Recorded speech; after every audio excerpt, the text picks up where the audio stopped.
Hello, beautiful people. So this is my first video where I'm introducing myself. My name is Tanya Bruce Smith, and I am the host of the Prioritize the Pause show. I am so happy to be doing this. This is my gift to the world. I have realized that taking a moment to stop and reflect and just figure out what the next best step is so important to me versus rushing and going and just going from one thing to the next thing to the next thing without taking a moment to breathe. So over the course of my time doing this show on YouTube and via the podcast, I will one talk about my own experiences, and then also I'll bring in different guests who will talk about how pausing and taking this time to reflect and creating these breaks in their days have really become a superpower, and how bringing in this time to really self-reflect have given them a chance to tap into their feelings, to tap into their own intuition. So I'm very excited about that. But before we get started, many of you don't know who I am. So let me start by first introducing myself. Again, my name is Tanya Bruce Smith. A little background on myself. I am, by profession, I'm a physician. I am also the CEO of a coaching program, a coaching business called Brew Wellness Collective. And we help people who are burned out and overwhelmed really find clarity and create life balance by intentionally putting these pauses into their life, and creating routines just around all the things that they do every single day, which helps to alleviate a lot of different stressors that they have. So I'll be talking about Brew Wellness Collective throughout my experience with the podcast, but also just more background on me. I have gone through my own journey. Growing up, it was always, I felt like we were always rushing, literally always rushing.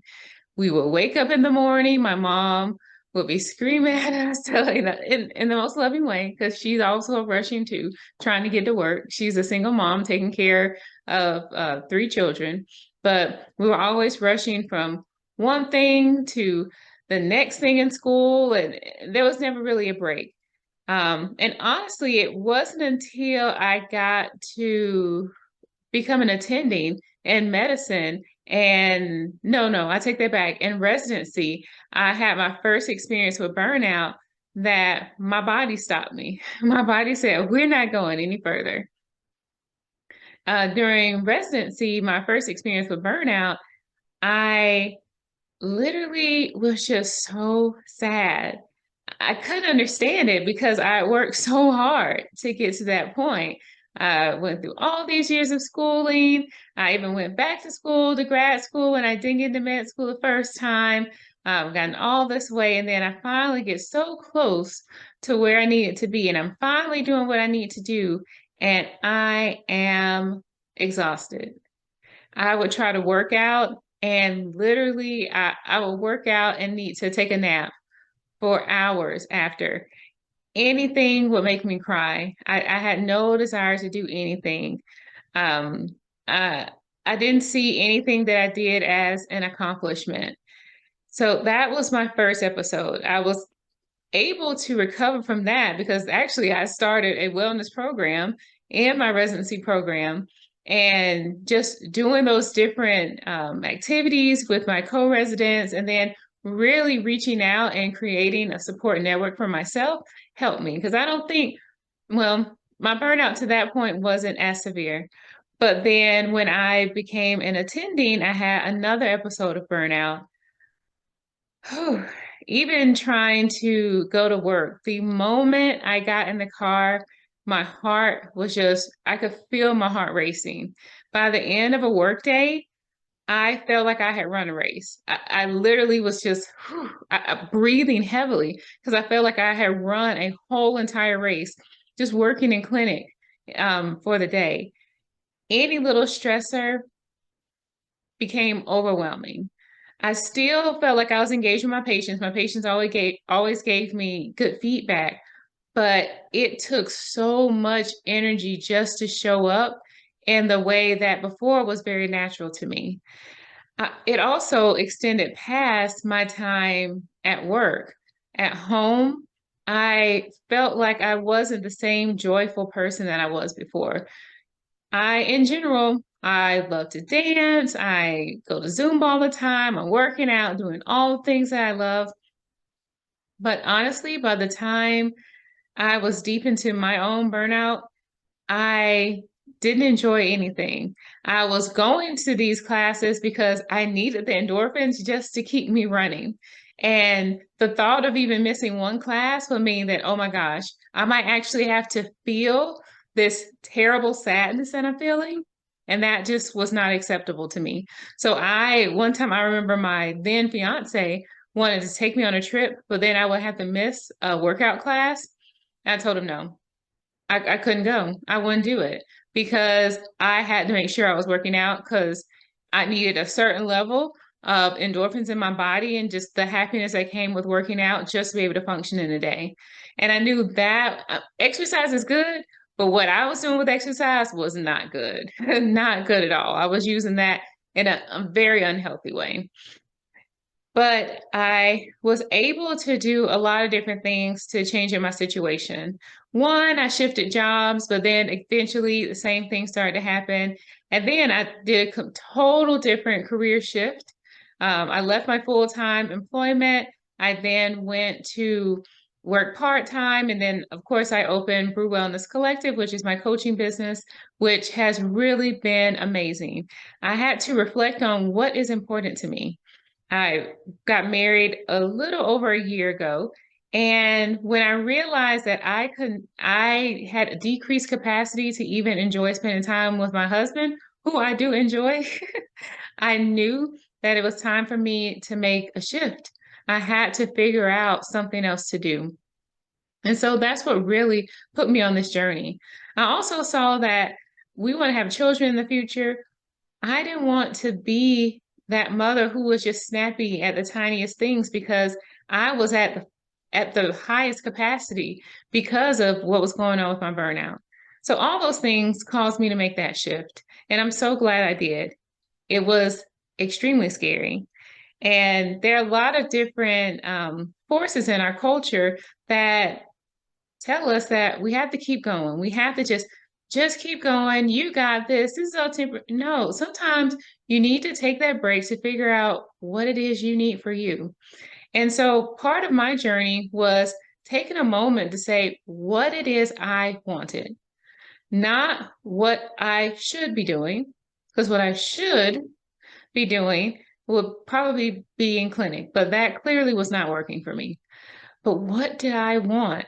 And I realized I had not really asked myself that question. A lot of what fueled me was what I thought I wanted and what I thought would make my family proud or what I thought would be the next best step.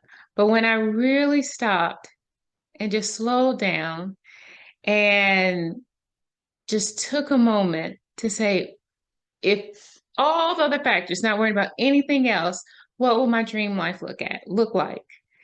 And just doing that exercise was so eye-opening for me. It showed me that I knew I wanted a career that had flexibility. Before, my job was very much 7:30 to 5:30, 4 days a week. Very little flexibility in that schedule. That was not sustainable for me for the different things that I wanted to do. So whatever career that I went into, I knew I needed to have control over when I went to work, how I went to work. The schedule was super important for me. Another thing that was very important for me was the amount of stress related to the job. The two previous jobs I had before were very high demand, seeing lots of patients, very short amount of time. And I knew that I needed something a little different. So I looked for jobs where that the same structure was not there. So that I saw a certain amount of patients, but it wasn't in the time restricted method that I was in before. Because by the end of that workday, these heart palpitations, I did not want to carry that with me at all. And another thing I had to think about was, am I happy? Does what I'm doing bring me joy? Am I helping others? And yes, working in the clinic the way I did before did that, but I wanted to make sure that I was happy doing it. Not just my patients, not just everyone else. Am I happy at least 90% of the time during my work experience? Everything is not going to be perfect. I'm not looking for perfection, but in whatever work experience I go in, do I enjoy it? Or am I like, oh, why am I here? No. If that is what I feel like when I'm going to work, then I need to reassess some things. I need to figure out what's going on because I spend too many hours working to have such a terrible feeling when I'm going.